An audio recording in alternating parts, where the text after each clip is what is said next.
Hello, I'm looking at the art that I did for Elegy, written with his own hand in the tower before his execution by Chiriac Tichborne or Tichborne. Okay, I'm going to explain the art. This poem was written in 1585 or 1586. Okay, we don't know much about Chiriac. It's a blip in history. It's a blip. And we don't know if he was religious or if he was well, we do know he wasn't religious. He wasn't. That's the whole thing. It was like he was involved in a group that you'd say, oh, see, it's religion, but it's not. He's talking about Plato and life being an illusion in this poem. So he's not a Christian. It's just the power structures sounded like they were Christian. I think he was involved with a Catholic group that, and he was the one that was the one that was everything was pinned on. He was the dupe. He was the one that they were trying to assassinate the queen, and so here he is in the tower. Okay, and this is very prescient right now, isn't it? This is like we all know Chiriac. We might not know him, but we've met him. He's either rubbed his envy on you, or else you might like him, you might not. And I don't want to be making fun of Chiriac. I like he did something great here. He wrote us a poem. He wrote us a document.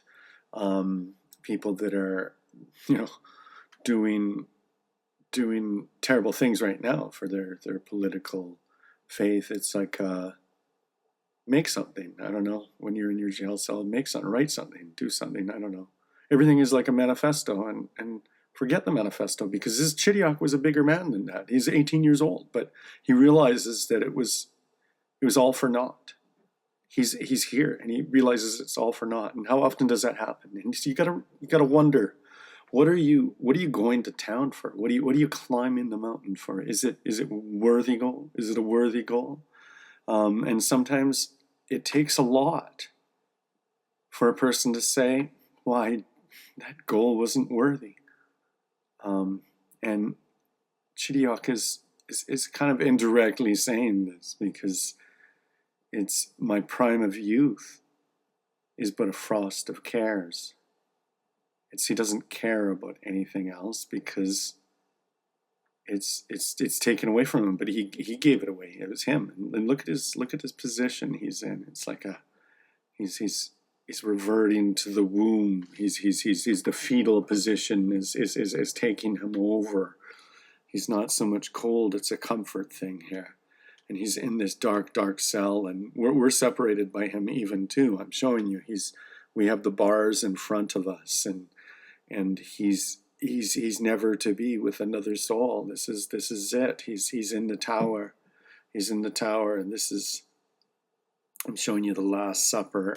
This is not the Last Supper. It's not. I'm not trying to give you any kind of anything like that, other than he's sacrificed. He has sacrificed himself, because anybody that has a political cause, there might be some selfishness, there might be some craziness, there might be some mistaken thoughts, but I mean, on some level, they're sacrificing themselves for this cause that they either believe in, and it's a great cause or it's a terrible cause. But if you're doing something like this, it's not the right way anyway, right? You could look and see and see who and how they're doing it, and that tells you a lot. It's the process. And so he's sacrificed. You see him. He's on everyone's plate. And who's eating him? It's not like Jesus where it's a regenerative. No, it's death. Death is eating him. The worms. This is the worms. The worms are eating him. And that's page 1. Now page 1 has the noose on the top, because what I'm doing is it's a rhythmic thing. Okay. It's a very strange medium, comics, but people don't realize the strangeness of the medium because it hasn't really been exploited so much. There's a rhythmic quality to it, not just like it's a series, it's a consecutive series of images, okay? But you see it concurrently. You see it all at the same time, yet you see it one at a time, and you see that both of those. So it transcends time. It's like God's medium. It's the medium for the angels. You're not trapped in time. You see outside of time. Well, what medium can do that? A book doesn't do that. You could like read a book, but you can't see all the moments of time because they're all words that you have to penetrate into. But the comic, you see it, and it's not one image. I'm not drawing one image. I'm drawing a whole bunch of images that will work with each other. And there's with this one, I'm going lighter and darker and lighter and darker. And you'll see it as I go along. Like sometimes it's a daytime, but I'll make it dark because there's a rhythmic effect I'm trying to get. And sometimes the effect, sometimes it comes more on the comic page rather than.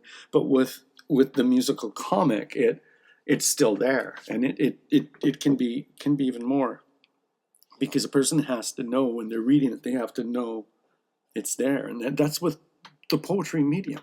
And comics are, they're poetic. They're somehow like, I mean, a lot of my favorite comics are, I would read them and say, this is poetry. Harvey Kurtzman, was one of the fathers of great comics. Okay, he's a forgotten figure because everybody thinks of Kirby and all those people, but Kirby didn't have the rhythmic sophistication that Kurtzman did. If you read his old war comics, some of them, the ones that he drew himself, like his line was almost like calligraphy, very, very spare, avant-garde, really.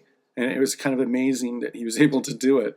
And he would lay the words down, and they would be poems. They would really be poems. And so many of my favorite comic book stories are, even Donald Duck sometimes is like one of my favorite stories of Donald Duck is really a poem about well, I don't want to get off on Donald Duck tangent, but all I'm saying is comics are an adventure medium. I do adventure comics, but there's a poeticism to the comic medium that has to be exploited for us to see what it really is. It's a medium at its birth. People imagine if movies had only told one type of story, and it's not alive. It's not fully alive. Like we're just beginning, people. We're just beginning. In my crop of corn. This is page 2. He says, "My crop of corn is but a field of tares." What does this suggest? It suggests that he's rich. I mean, he's educated. He's 18 years old, and he's writing a poem before he gets executed. And who would do that? Someone that's educated. And my crop of corn. He the way he writes, he owns a crop of corn. He was promised a better standing, but he never got this promise wasn't fulfilled. Like he later says, my tale was heard, but it was not told. It wasn't told because they led you astray. You're a patsy Chidiac. That's what the terrible thing happens. And now we don't see him. We don't see his face. All my good is but vain hope of gain.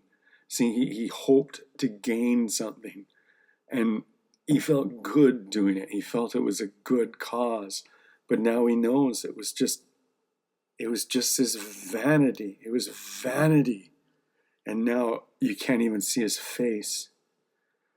The day has passed, and yet I saw no sun. Yeah, he was supposed to see the sun. Like he went through this whole adventure, and there was this hope, but it was crushed, and now he's alone in the tower, and now I live, and now you live perpetually in this hell that you chose. Now my life is done. This is the bottom panel. It's like a punchline format I'm using for every page. And now my life is done. And now my life is done. The noose is on every page because the noose with this, I'm going into his mind. We're seeing what's in his mind. I mean, I'm not doing anything he doesn't want to happen, because that's what the poet's doing. Is the poet is giving you thought itself, and a comic is like thought. Okay, it's like adventure comic. Like I say, I'll do adventure, I'll do horror, I'll do whatever, I'll do fairy tales, but these poems are like thought. They're condensed, they're crystallized thought, but they're like thought. Now, page 3 is, I already showed you that my tale was heard and was not told. That's what he feels. He feels that he was leading somewhere. He was leading somewhere. Look at all these books that he's reading, and I saw the world, and yet I was not seen. Nobody heard him. He meant to do something with his life, and that this promise that he was given, if he could only, if only we never had this queen hanging over our ambitions. Yes, my fruit is fallen, and yet my leaves are green. This is like a surrealistic image, but it's not a surrealistic image. It's a symbolic image. And I don't mean to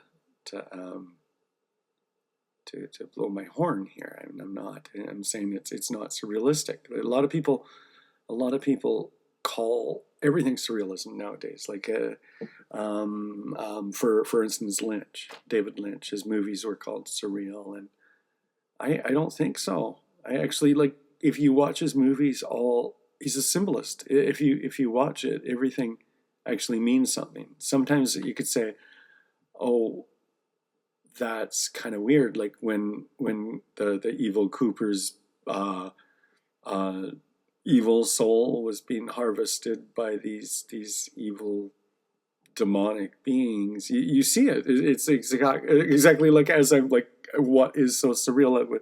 It's the visual, how he does it. He escapes the cliche, and so he does something that is symbolic, and you know what it means, and he knows what it means, but it's like he's giving it to you in a way that escapes the cliche, and people say, oh, that's surreal, because they can't recognize it too readily. But this image is symbolic, symbolism, and I think it's too easy to figure out. You know, like it's my fruit is fallen. My fruit, like, yeah, oh, those skulls must be the fruit, but my leaves are green, and the fruit that he grew it was death. That was it. Like that's what he grew. Those were his ideas. Somehow they led to that. And what were his ideas? We know from this poem that he's not talking about God. He's talking like more about Platonic philosophy than God. So I mean, if he thinks of life as an illusion, like I'll get to that panel, that it's life is an illusion. Well, his youth is spent, and now he's realizing in his cold cell, life is not an illusion. But he doesn't get to the point where he wants to have a spiritual moment. My youth is spent, and yet I'm not old. Now this is, I took the image. This is a tattoo design that I had before. And this is actually a mistake. I shouldn't say this, but no, I will say this. Of course I'll say this, because I do these, like I was talking about the surrealists. The surrealists, one of their problems was they never worked fast enough. They never worked fast enough to cull it out of their head, because you got to take it out of your mind. This is what I'm giving you, is thought. This is what I'm trying to give, is thought. Okay, and it just goes too fast sometimes, and so in this case, I didn't think about the image enough. It should be, now let's look at, my youth is spent, and yet I'm not old. So the pile, the skull pile at the end, at the bottom, that should be tiny. It should be small. It should be an 18-year-old's one, and the top, it should be full of sand, and somehow it got clogged, and it stopped dropping, and that's it. So I don't know. I guess I'll fix that for the book version. Book version is the final version. The book version is kind of, I can't say it's the best, because like it doesn't have the music. But I don't know if people love my music. But it's the book is really the main thing, I think, because like I'm talking about the rhythms, and you see all times with a comic page. It's a comic isn't like a movie, because you have to make it spin. You see this spin. It's spinning. It's not moving. You have to make it spin. Those beads of sweat dripping down his forehead, and the light is shining, and you take that, and you know what that means, that light symbolically, and the sweat is dripping, and I did it like it's like sort of like fast and loose enough for it to kind of feel like it's alive and moving. And I've drawn people, like I draw people, like real people. You have to draw people to add to the reality of your art. You don't want your art to be real, but you want it to take something of real. You want it to be touched by reality. You want it to be touched, like we all are touched by God. You want your art to be touched by God, and that's why you could never involve the camera. You do it. And if you notice, my art's full of mistakes. It's just because it's coming straight from the mind. Our minds are full of mistakes. Our minds are more like cartoonists. We're not realistic, like photorealistic.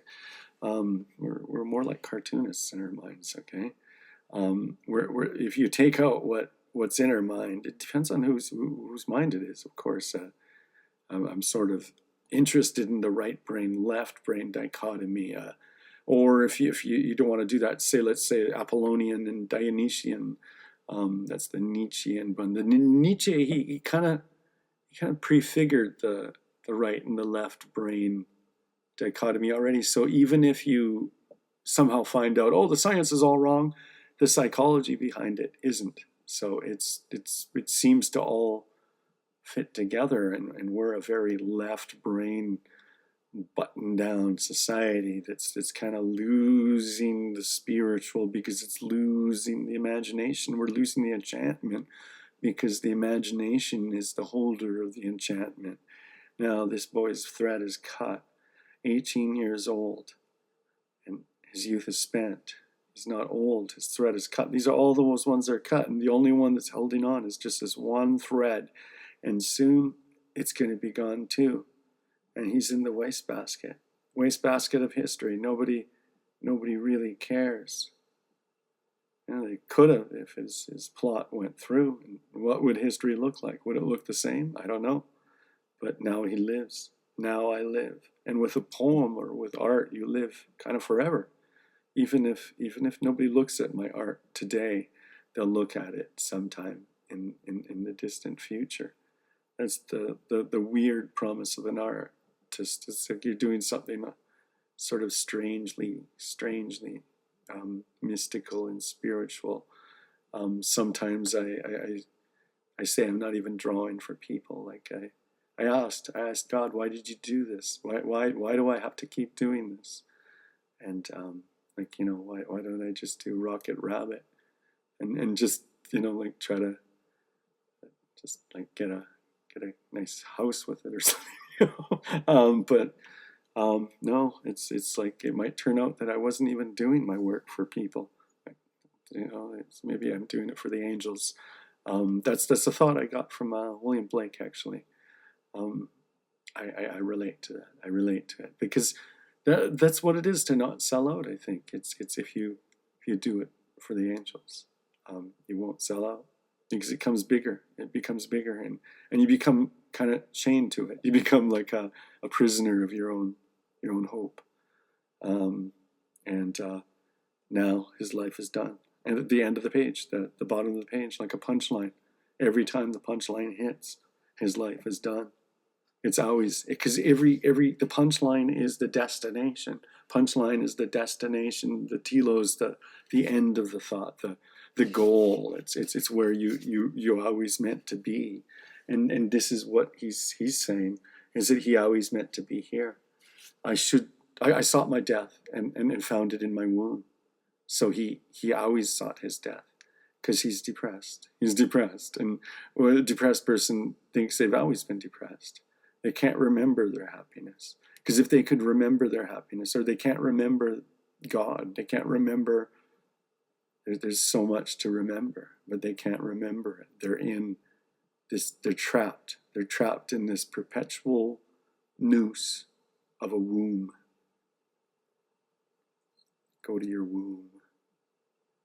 I looked for life and saw it was a shade. This is the Platonic idea. I looked for life and saw it was a shade. I drew it like this because I have to get to the next panel in 3 seconds. Something like that. So, I mean, how do you do how do you do this concept? I've seen it drawn, and I've never really seen it drawn successfully. I've seen it drawn really unsuccessfully, where it's like almost laughable, but weirdly beautiful. And so I'm just like very quickly getting to the next panel and just showing you, yes, I looked for life and saw it was a shade. I saw it was a shade. He looks at the shadows on the wall, and you know, he knows it's not the real life, and that's what he saw. That's what he saw his whole life. That's pretty depressing. If that's what he saw, I trod the earth. That's where you trod the earth. You had your adventure, and look, he was in this little bag. Little bag is like a womb again. He's always slipping into the womb. Look at right from the start of this poem. He's sitting there in his cold cell. He wants to get back. He wants to get back, but it's a circle for him, because even if he gets back, he's always sought death. He's always sought it. And when a person seeks death, they don't respect other people's lives, maybe. But he failed. Here he is with his technology. Bang, bang. Yeah. What can we do? He knew it was over when the gavel fell. No talk of heaven and hell. Just plenty of regret. This is him. This is the fruit he reaped. I kind of felt like I should have finished this. But sometimes an unfinished drawing, it lingers on you, and I think about it. It comes back, and I thought of this magician that picked up all of the fruit, all of those, and just had a nice big wheelbarrow full of skulls, and he loaded them into a bonfire. Out of the bonfire, he saw the smoke create a face of poor Chidiock, crying, perpetually crying, always crying. What is his soul? What is his soul? It's a crop of corn. That's what he said. My soul. He doesn't say my soul is a crop of corn, but that crop of corn is his soul. Like, all of us have a garden. Like, think of a garden. Just quickly think of a garden. Like I thought of a garden like on a couple of days ago when I was talking. I was talking about Edgar Allan Poe. His garden was a multicolored grass, and the flowers were growing on trees. There's a beauty to Poe. There's this beautiful. He's like Bloom hated Poe because he's like bubblegum Byron. Maybe that's the reason why he hated Poe. He's bubblegum Byron, but it's like, I want bubblegum Byron more than I want Byron, because I like his soul. His soul is a multicolored grass with the trees and flowers are growing on the bark. And I thought of, at that time, like, this is my spontaneous reaction. What is mine? What is my spiritual, mystical, symbolic representation of my soul? And I said it was a flower growing on pavement. That was it just popped out, flower growing on pavement. And so a flower isn't going to grow on pavement.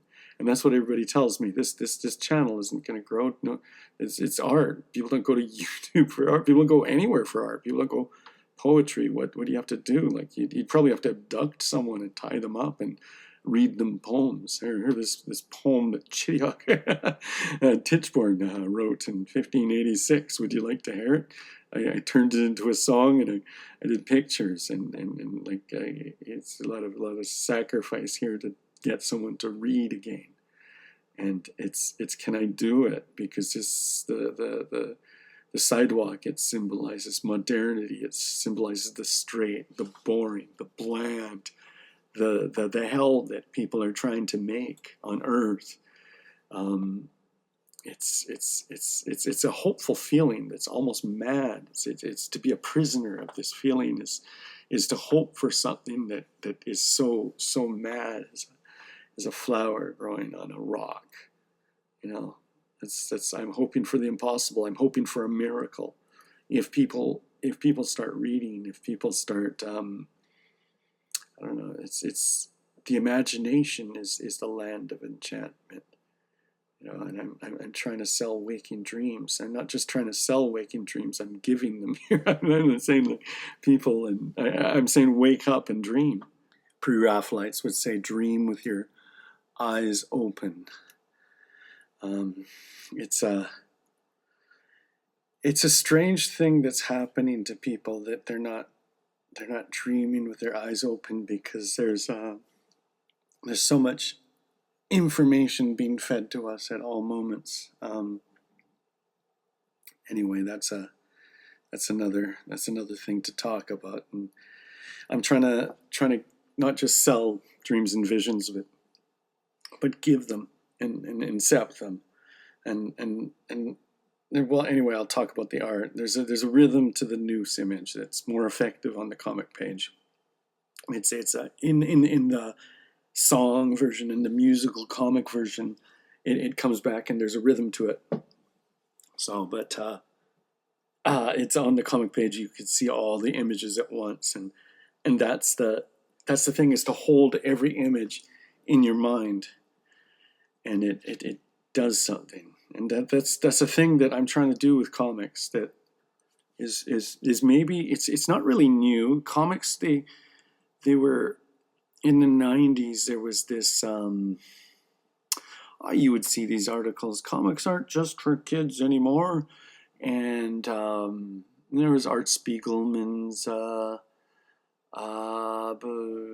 Mouse, and just a bunch of comics. I'm not going to get into all the comics, but they were black and white. And the idea was you could imagine anything, so you can draw anything, you could do anything. And then there were the superhero comics, and they were, power fantasies.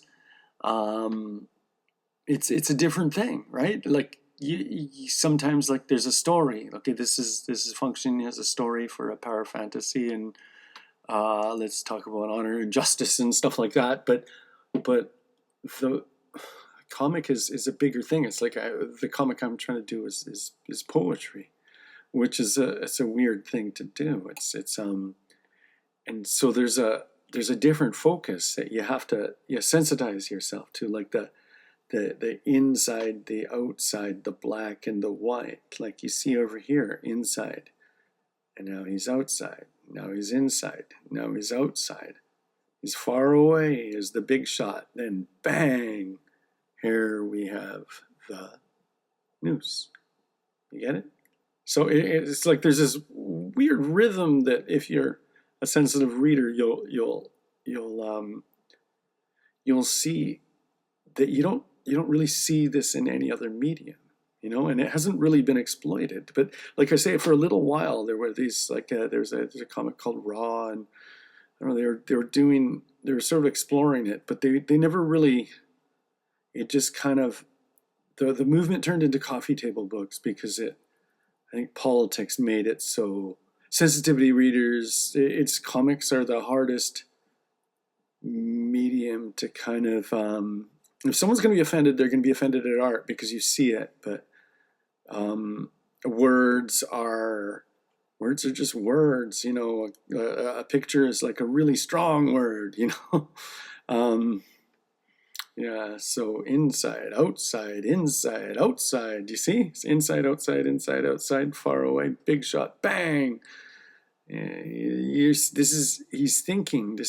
I'm trying to get the rhythm of how he's thinking, because he's not a happy fellow, Chidiac, there's no talk of heaven and hell, and he's dying.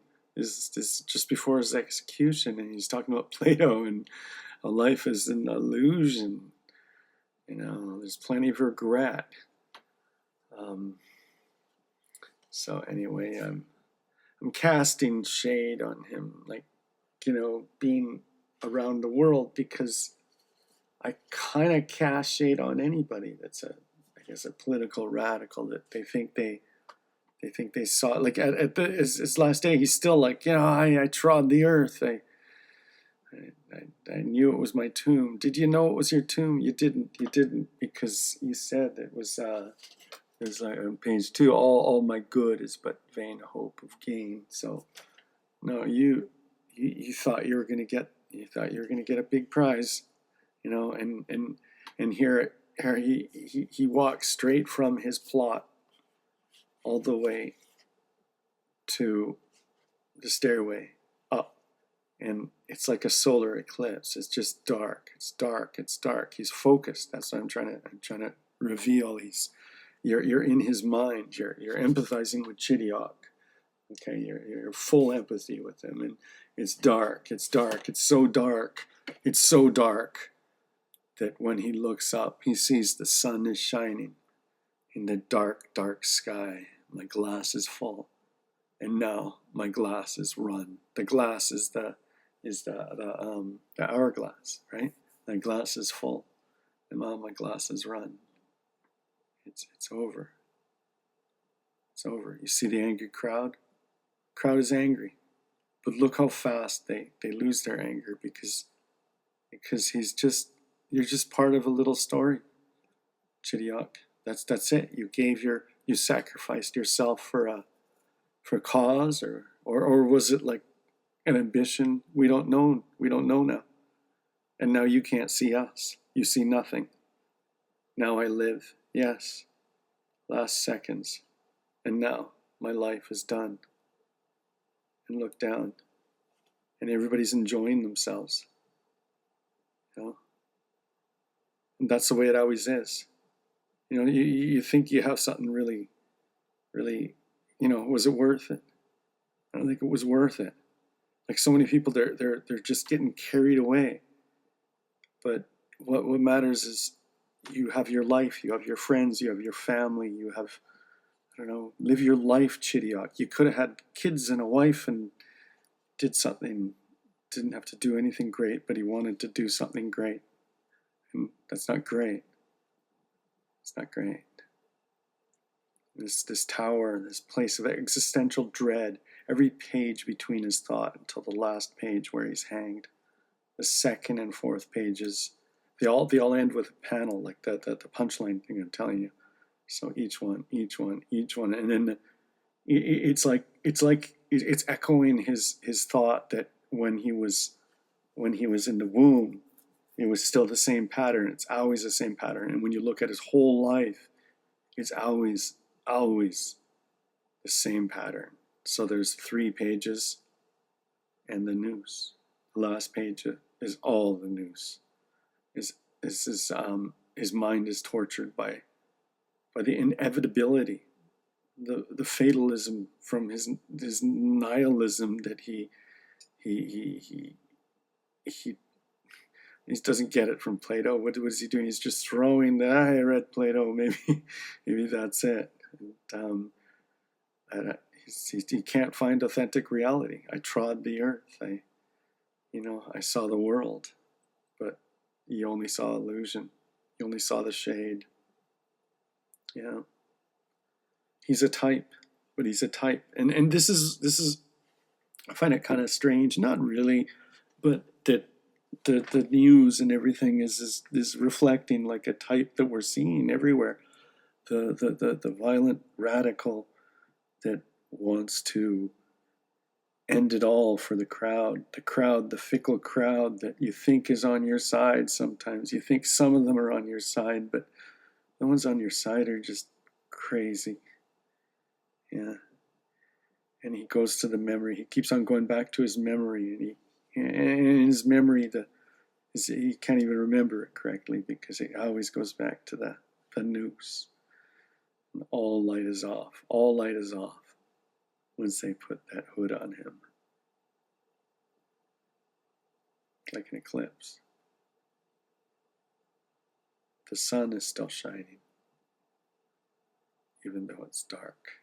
And that's my art. That's That's what I'm saying with it. I'd like